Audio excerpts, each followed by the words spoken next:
Shalom Bapak Ibu yang dikasihi oleh Tuhan. Sebelum kita merenungkan firman Tuhan pada malam hari ini, terlebih dahulu mari kita bersatu di dalam doa. Bapa di dalam sorga, kami bersyukur Tuhan di dalam anugerah-Mu Engkau masih berkenan atas hidup kami.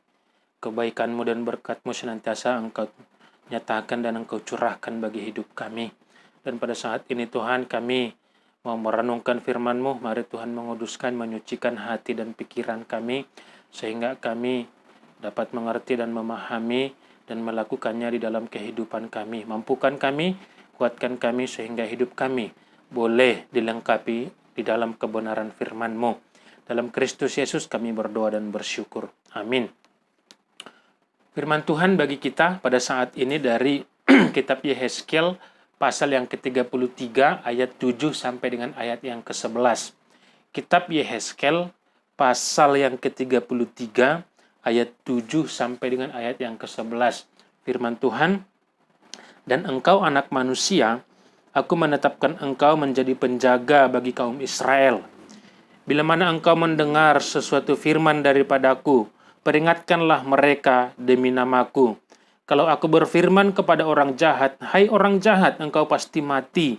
Dan engkau tidak berkata apa-apa untuk memperingatkan orang jahat itu supaya bertobat dari hidupnya, orang jahat itu akan mati dalam kesalahannya, tetapi aku akan menuntut pertanggungan jawab atas nyawanya daripadamu. Tetapi jikalau engkau memperingatkan orang jahat itu supaya ia bertobat dari hidupnya, tetapi ia tidak mau bertobat, ia akan mati dalam kesalahannya, tetapi engkau telah menyelamatkan nyawamu. Dan engkau anak manusia, katakanlah kepada kaum Israel, kamu berkata begini, pelanggaran kami dan dosa kami sudah tertanggung atas kami dan karena itu kami hancur. Bagaimanakah kami dapat tetap hidup? Katakanlah kepada mereka, demi aku yang hidup, demikian firman Tuhan Allah, aku tidak berkenan kepada kematian orang fasik, melainkan aku berkenan kepada pertobatan orang fasik itu dari kelakuannya supaya ia hidup.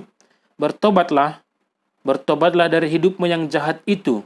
Mengapakah kamu akan mati, hai kaum Israel?" Sampai sedemikian pembacaan firman Tuhan. Berbahagialah orang yang mendengarkan firman Tuhan dan memeliharanya dalam kehidupannya sehari-hari. Bapak Ibu yang dikasihi oleh Tuhan, sering sekali suatu kesalahan atau sesuatu yang salah, jika itu dilakukan dalam waktu yang lama berulang-ulang dan dilakukan oleh banyak orang, kita sering menganggap bahwa itu adalah sesuatu yang lumrah, dimaklumi, diterima, bahkan menjadi sesuatu yang dianggap benar.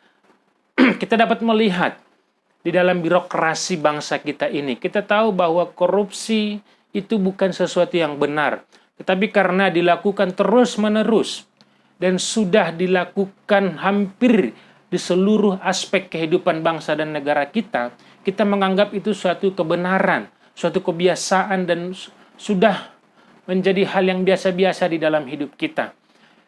Tetapi kalau kita mengambil dasar firman Tuhan sebagai penentu, yang namanya kesalahan itu adalah tetap kesalahan sekalipun itu dilakukan oleh seluruh bangsa. Dan itu yang terjadi di tengah-tengah bangsa Israel pada zaman Yehezkiel. Bangsa Israel secara nasional yang melakukan dosa, melakukan kesalahan di hadapan Allah, yaitu di mana mereka lebih percaya kepada dewa-dewa, kepada berhala-berhala dan meminta pertolongan kepada mereka. Dan mereka melakukan hal-hal yang jahat, melakukan tindak-tindak dosa sosial yang sudah marak terjadi di tengah-tengah kehidupan mereka. Ya, menindas yang lemah, itu sudah hal yang biasa. Mencari keuntungan sendiri, itu sudah hal yang lumrah terjadi. Sehingga itu menjadi sesuatu yang dianggap benar di tengah-tengah komunitas bangsa Israel. Dan kepada bangsa yang demikian, Allah mengutus Yehezkiel untuk memperingatkan bangsa Israel supaya apa? Mereka bertobat dari kelakuan mereka yang jahat. Mereka meninggalkan kehidupan mereka yang meninggalkan Tuhan di dalam perjalanan hidup mereka.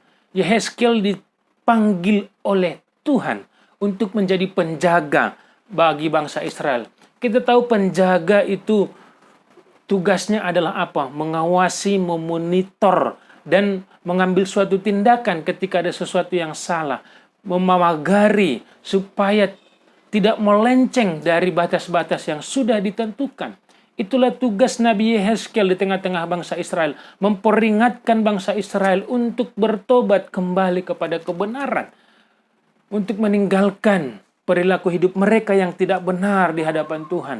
Nah, makanya Tuhan mengutus Yehezkiel untuk berkata kepada bangsa Israel. Memang Tuhan berfirman bahwa orang jahat akan mati. Dan mereka akan binasa oleh karena kejahatannya. Tetapi peringatan yang diberikan kepada Yehezkiel adalah apa? Jika kamu melihat ada yang jahat dan kamu tidak menegurnya, jika kamu melihat ada orang berdosa dan kamu tidak memperingatkannya dan akhirnya dia mati di dalam keberdosaannya, maka aku akan menuntut pertanggungan jawab darimu atas nyawanya. Bapak Ibu yang dikasihi oleh Tuhan, dalam bagian ini berarti kita ada tanggung jawab sosial yang diberikan oleh Allah di tengah-tengah kehidupan kita. Dosa yang terjadi di tengah-tengah komunitas kita, dosa masyarakat, walaupun kita tidak melakukannya, ketika kita tidak membiarkannya dan kita tidak memperingatkannya, maka sebenarnya dalam hal itu kita dituntut oleh Tuhan. Dan kita dianggap berdosa karena tidak melakukan apa-apa terhadap dosa sosial yang terjadi di tengah-tengah kehidupan kita. Terhadap dosa yang dilakukan oleh komunitas kita. Nah, dan Tuhan mengatakan pada bagian selanjutnya, tetapi jika kamu sudah memperingatkannya dan dia tetap tidak mau bertobat dan dia mati, maka kamu menyelamatkan nyawamu. Artinya apa? Tugas kita memperingatkan orang berdosa itu ada kaitannya dengan kehidupan kita, nyawa kita. Berarti dalam bagian ini dapat kita pahami, kalau kita membiarkan orang berdosa mati, berarti kita juga mati. Kita tidak menyelamatkan nyawa kita. Kita juga mati di dalam keadaan berdosa. Karena secara komunitas, kita adalah satu di hadapan Tuhan. Dan dosa di dalam komunitas itu adalah dosa kita juga. Jadi, Bapak Ibu yang dikasihi Tuhan, tugas kita sebagai orang percaya di tengah-tengah komunitas kita adalah selain kita tidak melakukan dosa, praktek yang tidak benar, kita juga dituntut oleh Tuhan untuk memperingatkan, mengawasi, memonitor apa yang terjadi di sekitar kita. Supaya kita bisa menyampaikan kebenaran, menyampaikan suara pertobatan bagi mereka. Nah, tugas kita adalah menyampaikan, bukan mempertobatkan orang. Kalau kita sudah menyampaikan dan mereka tidak mau bertobat, pada akhirnya itu adalah urusan dia secara pribadi dengan Tuhan. Tetapi kalau kita melihat orang berdosa, dan kita tidak memperingatkan, maka yang menjadi urusan adalah antara kita dengan Tuhan. Jadi Tuhan mengingatkan kita untuk membangun komunitas yang sehat, membangun komunitas yang benar, membangun komunitas yang baik di tengah-tengah kehidupan kita sebagai orang percaya. Bapak Ibu yang dikasihi oleh Tuhan, kita diutus oleh Tuhan sebagai terang, itu adalah apa? Untuk menyinari dunia yang gelap, untuk menyuarakan kebenaran di tengah-tengah dunia yang penuh dengan dosa, untuk menyatakan kekudusan di tengah-tengah dunia yang penuh dosa. Sehingga apa? Dunia yang kita hidupi, dunia yang kita diami, komunitas di mana kita tinggal, itu menjadi komunitas yang baik, menjadi komunitas yang benar, menjadi komunitas yang sehat, di mana kita saling membangun, di mana kita saling memperingatkan dan saling menguatkan. Nah, pada prinsipnya Tuhan tidak menginginkan kematian orang-orang berdosa. Mungkin kita sebagai manusia yang berdosa, yang masih ada bibit-bibit dosa di dalam hidup kita. Oleh karena kelemahan dan keberdosaan kita, kita merasa puas, kita merasa senang ketika orang berdosa menderita dan mati di dalam keberdosaannya. Tetapi pada akhirnya kita juga akan tetap bertanggung jawab kepada Tuhan. Karena kehendak Tuhan bukan kematian orang berdosa. Bukan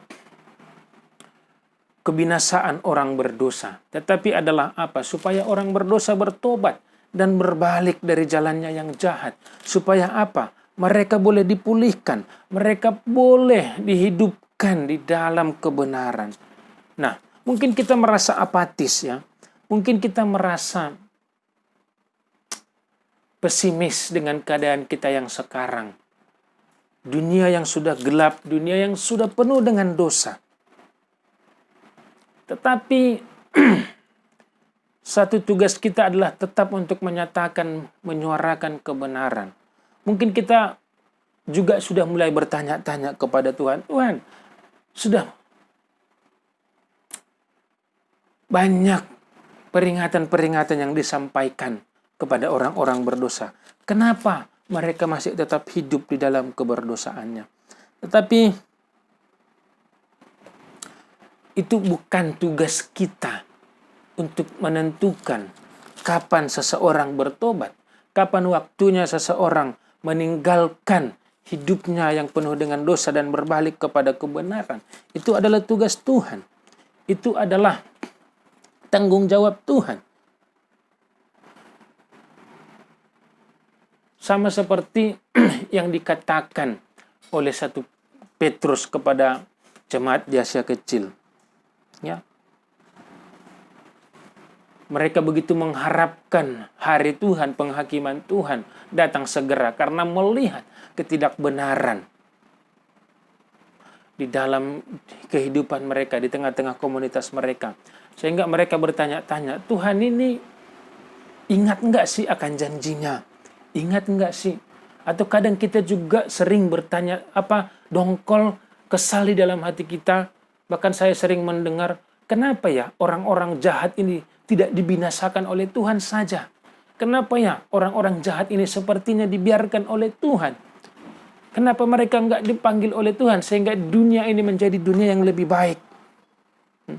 Pertanyaan itu muncul di jemaat Asia Kecil yang disurati oleh Petrus. Kata mereka, 2 Petrus 3 ayat 4. Di manakah janji tentang kedatangannya? Sebab sejak bapa-bapa leluhur kita meninggal, segala sesuatu tetap seperti semula pada waktu dunia diciptakan. Mereka sengaja tidak mau tahu bahwa oleh firman Allah, langit telah ada sejak dahulu. Dan juga bumi berasal dari air dan oleh air, bahwa oleh air itu, bumi yang dahulu telah binasa dibusnahkan oleh air bah. Tetapi oleh firman Tuhan, itu juga langit dan bumi sekarang terpelihara dari api dan disimpan untuk hari penghakiman dan kebinasaan orang-orang fasik. Ayat 8. Akan tetapi saudara-saudaraku yang kekasih, yang satu ini tidak boleh kamu lupakan, yaitu bahwa di hadapan Tuhan satu hari sama dengan seperti 1000 tahun dan 1000 tahun sama seperti satu hari. Tuhan tidak lalai menepati janjinya sekalipun ada orang yang menganggapnya sebagai kelalaian. Tetapi ia sabar terhadap kamu karena ia menghendaki supaya jangan ada orang yang binasa, melainkan supaya semua orang berbalik dan bertobat. Kadang kita merasa kesal, berbeban berat dengan kehidupan dunia yang tidak pernah menjadi lebih baik. Dan kita kadang tidak meyakini tentang janji Tuhan, tentang rencana Tuhan, tentang kuasa Tuhan. Tetapi satu hal yang pasti, kehendak Tuhan bukan kematian orang-orang berdosa, orang-orang fasik. Tetapi kehendak Tuhan adalah supaya orang-orang fasik itu bertobat dan kembali kepada Tuhan. Dan Tuhan memanggil kita, orang-orang yang percaya kepada Tuhan, orang-orang yang benar, untuk memperingatkan mereka, untuk menyatakan kebenaran, untuk memanggil mereka kembali kepada Tuhan. Bukan untuk menghakimi mereka. Itulah tugas kita. Mulai dari hal-hal yang kecil dalam kehidupan kita sehari-hari. Mungkin skop pekerjaan kita yang kecil, keluarga kita yang kecil, gereja kita yang kecil. Kita dipanggil Tuhan untuk menyatakan kebenaran, untuk memperingatkan apa yang salah, untuk menuntun orang kembali kepada jalan kebenaran. Oleh karena itu, biarlah kiranya Tuhan menguatkan dan memperlengkapi kita untuk melakukan tugasnya, menjadi penjaga di tengah-tengah komunitas kita, mengawasi, memonitor, memperingatkan, supaya komunitas kita menjadi komunitas yang lebih baik. Tuhan Yesus memberkati. Kita bersatu di dalam doa. Bapa di dalam sorga, kami bersyukur, berterima kasih kepadamu Tuhan. Sebab kami yakin dan percaya Tuhan mengerti dan melihat segala sesuatu apa yang terjadi di tengah-tengah kehidupan kami. Kami melihat dunia yang kami dihami selalu berjalan menuju arah yang lebih buruk. Tetapi Tuhan memanggil kami untuk menjadi saksimu dan terangmu, menjadi penjaga di tengah-tengah kehidupan kami, untuk menyuarakan kebenaran, untuk menyuarakan pertobatan di tengah-tengah kehidupan kami. Oleh karena itu Tuhan, kuatkan, teguhkanlah kami, sehingga kami tetap berdiri. Kami juga tidak ikut terpengaruh di tengah-tengah dunia ini. Kami adalah saksi-saksimu.